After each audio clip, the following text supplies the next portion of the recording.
आज बात करते हैं उस एक आम उड़ान की जो कभी पूरी नहीं हो सकी।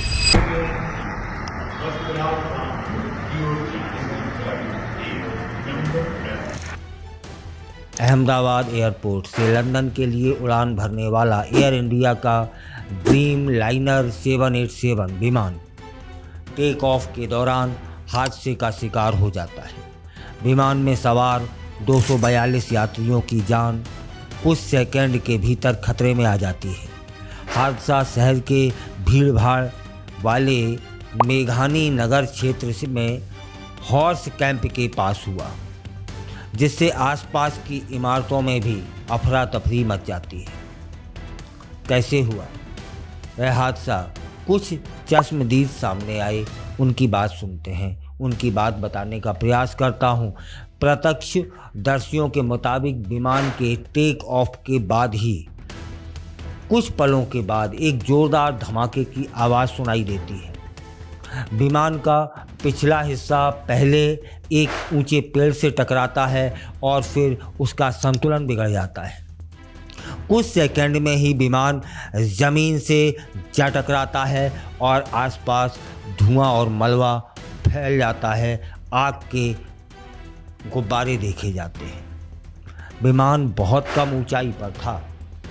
अचानक पीछे से आवाज़ आई और विमान झुककर नीचे की ओर गिर जाता है।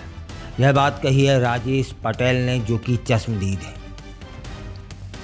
फिलहाल हादसे की जानकारी मिलते ही fire brigade, NDRF, airport security और स्थानीय पुलिस की टीमें मौके पर पहुंचती हैं।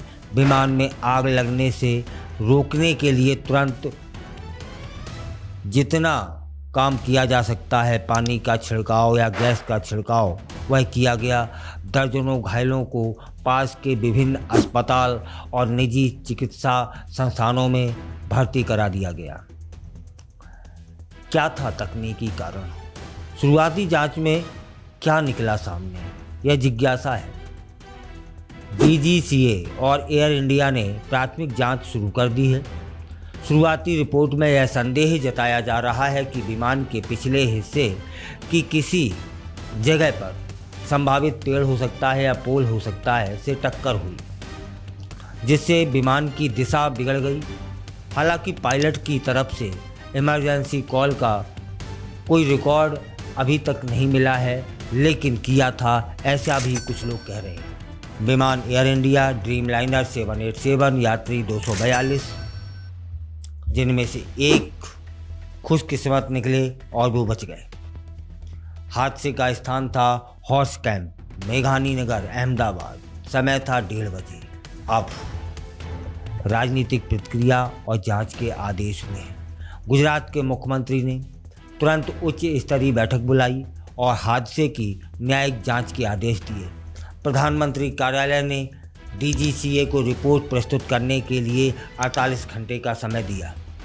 एयर इंडिया ने यात्रियों के परिजनों के लिए हेल्पलाइन नंबर जारी किया। जनता में भय और नाराजगी घटना के बाद सोशल मीडिया पर देखने को मिली। एयरपोर्ट की सुरक्षा, टेक ऑफ, रनवे की निगरानी और टेक्निकल क्लियरेंस की प्रक्रिया पर सवाल उठने लगे हैं। कई लोग पूछ रहे हैं, क्या इस दुर्घटना को रोका जा सकता था? एक सवाल जो रह गया कि अगर टेक ऑफ से पहले थोड़ी सी और सतर्कता होती तो क्या 241 जिंदगियां बच सकती थी? अब यहाँ एक ज़रूरी बात वो बतानी आपको बहुत ज़रूरी है कि एयर इंडिया हेल्पलाइन नंबर जारी किया है। उसका नंबर आप नोट कर लें, 1800-180-1407। यात्रियों के नामों की सूची भी जारी हो गई है। आप देख सकते हैं, जान सकते हैं कि कितने यात्री किस देश के थे और कहां से कहां तक की यात्रा पे थे। भारत के कितने, विदेशी कितने, क्रू मेंबर कितने। और इसमें एक चीज़ और, सिर्फ विमान में सवार जो लोग थे वही हताहत नहीं हुए। विमान जहां गिरा है वह एक हॉस्पिटल परिसर की बिल्डिंग थी।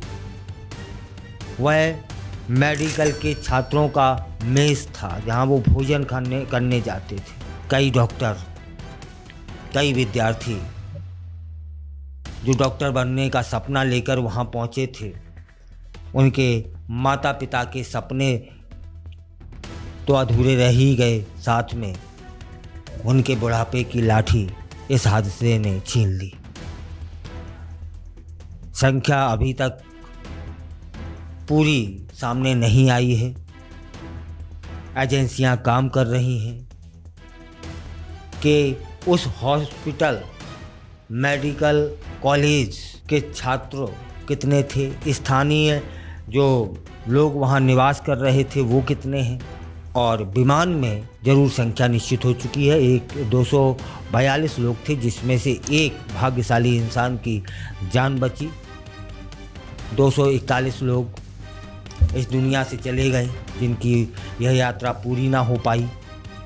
अब स्थानीय और मेडिकल कॉलेज की गिनती होना शेष है। जल्दी ही वह गिनती एजेंसियां पूरी कर लेंगी और किन कारणों से यह दुर्घटना हुई है उन कारणों पर विचार करते हुए उन गलतियों को सुधारने का सरकार और एयर इंडिया काम करेगी।